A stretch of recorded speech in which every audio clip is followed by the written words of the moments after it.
Welcome to the class 9 students. This is the continuation part of the chapter Biology and Human Welfare. I have been explaining to you the different diseases and the pathogens of those diseases, symptoms and the mode of transmission. I hope you have understood the description of all the previous diseases that I have talked about. Okay, so the next disease that I am going to talk about is hepatitis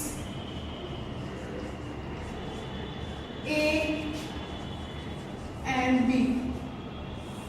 Hepatitis A and B is one of the fatal diseases. Fatal means if not treated properly, it will cause death. Okay. Now, there are two types of hepatitis: hepatitis A and hepatitis B. But since there are means a lot of things common between these two diseases, so we are going to learn them as the same. Okay. We are going to learn the symptoms separately, but the causative organisms are hepatitis.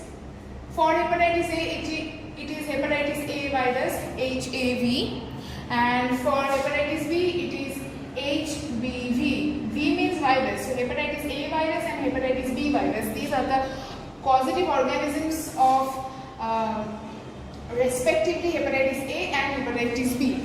Now moving on to the symptoms. Hepatitis A, the symptoms show after 6 to 8 weeks of suffering. It includes nausea, vomiting, diarrhea, yellow skin, fever and abdominal pain. So what are the symptoms of hepatitis A? Underline nausea, vomiting, diarrhea, yellow skin, fever and abdominal pain. These are the particular symptoms of hepatitis A disease. Moving on to the symptoms of hepatitis B virus. Underline in your book, hepatitis B virus is associated with acute viral hepatitis. After that, general ill health, loss of appetite, nausea spelling is wrong, nausea, nausea, vomiting, body aches, mild fever and dark urine. These are the specific symptoms of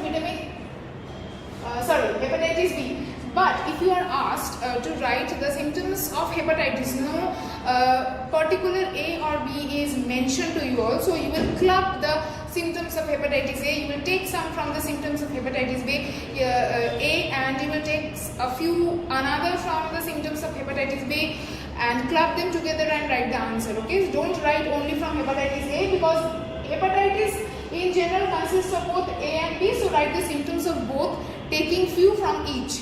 Okay. Moving on to the transmission of hepatitis. Both the hepatitis spread by using of drinking water or food contaminated with infected feces.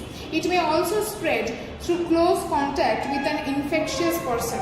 Okay, so basically the most common cause of hepatitis is contamination of drinking water or food. The other causes may be close contact with an infectious person. Whoever is infected should be isolated, just like during this coronavirus pandemic, whoever the patients are, they remain isolated. In case of hepatitis also, the patient has to be isolated so that any other person does not come into close contact with them, so as to stop the spread of this disease. Blood transfusion, uses of infected needle or syringe, blade, razor, etc. are the causes of transmission. So these are also the causes of transmission of this disease. Blood transfusion from an infected person, use of a syringe or needle that has already been used for an infected person, a blade, razor, etc. that are used by infected persons. So these can also cause hepatitis A or B. Okay. Now hepatitis B is prevented by hepatitis B vaccine. This one is HBV is for the virus, the A is hepatitis A or B vaccine is the vaccine for hepatitis A or B. I hope it is clear to you all.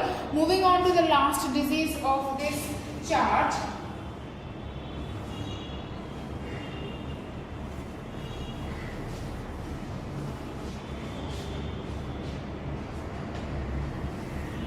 The last disease is one of the most deadly disease, which is AIDS. which is AIDS. Now what is AIDS? The full form of AIDS is acquired immunodeficiency syndrome.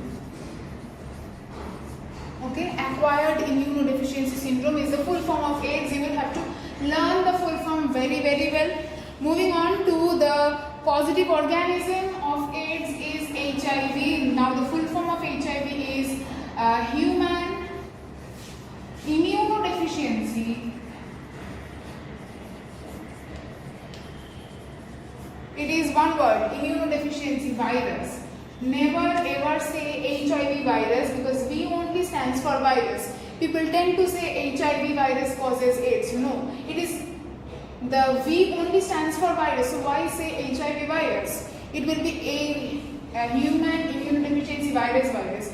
No need to say HIV virus. Just say HIV causes AIDS. Now coming to the symptoms of AIDS. Swollen lymph nodes, the lymph nodes of a person affected with HIV becomes swelled up. Okay, sweating at night and wet loss, ulcer, repeated diarrhea, prolonged cough, fall in platelet count leading to hemorrhage. Hemorrhage means internal bleeding. Continuous fever, severe brain damage, loss of memory, speech and thinking ability. All these things, so many symptoms are there. So basically these are occurring because when HIV affects a person and that person starts to suffer from AIDS, in that case complete immune system of the person is destroyed. Here you see the name acquired immunodeficiency. The immunity, there is a deficiency of immunity in the person's body. Okay, so immunodeficiency, meaning the person suffering from AIDS will have a impaired immunity, will have no immunity, and thus all kinds of diseases will attack that person, and the person and the patient of AIDS will keep on suffering from one disease to another. So this is basically what happens when a person is affected with HIV. So all the symptoms are actually important symptoms. You can learn any 4 or 5. Now coming to the transmission, mode of transmission of AIDS. What transmits AIDS from one person to another? Unprotected sexual contact, uses of contaminated needles, blades, syringes, razors. I have previously told you for hepatitis that if any contaminated razor, blade, needle, all these things are used for a patient who is suffering from AIDS and it is not discarded and it is reused again for another person, that may be a very important mode of transmission. Okay, so make sure, this is a very important thing, make sure whenever you go to the hospital for any kind of means suppose you have to check any means you have to go for any test, or you means anything, needle, any kind of needle will be inserted in your body, check, must, this is a must thing, that check that the needle that is being used for you is a new one. They are breaking it from they are opening a seal to open the needle, and also after use, after it has been used on you, make sure that the needle is broken down and discarded. Make sure these two things are being done so that this means reuse of needles and syringes can be stopped. Okay. Other modes of transmission include infected blood transfusion. If a blood transfusion is taking place and if the donor or the recipient is an infected person, that may be a cause of transmission of AIDS. Organ transplant, infected mother to baby. So if a mother who is already carrying a baby, who is pregnant, if that woman is suffering from AIDS, then through the placenta the virus can travel from the mother's body to the baby's body and can infect the baby as well. So this is how transmission occurs from one person to another. These are all the modes of transmission.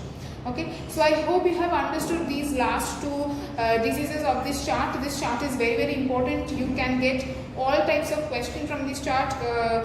1 mark question, 2 marks question, 3 marks question, all types of question you might get. So read this chart very thoroughly. Okay, I will continue with the next topic in the next video. Thank you.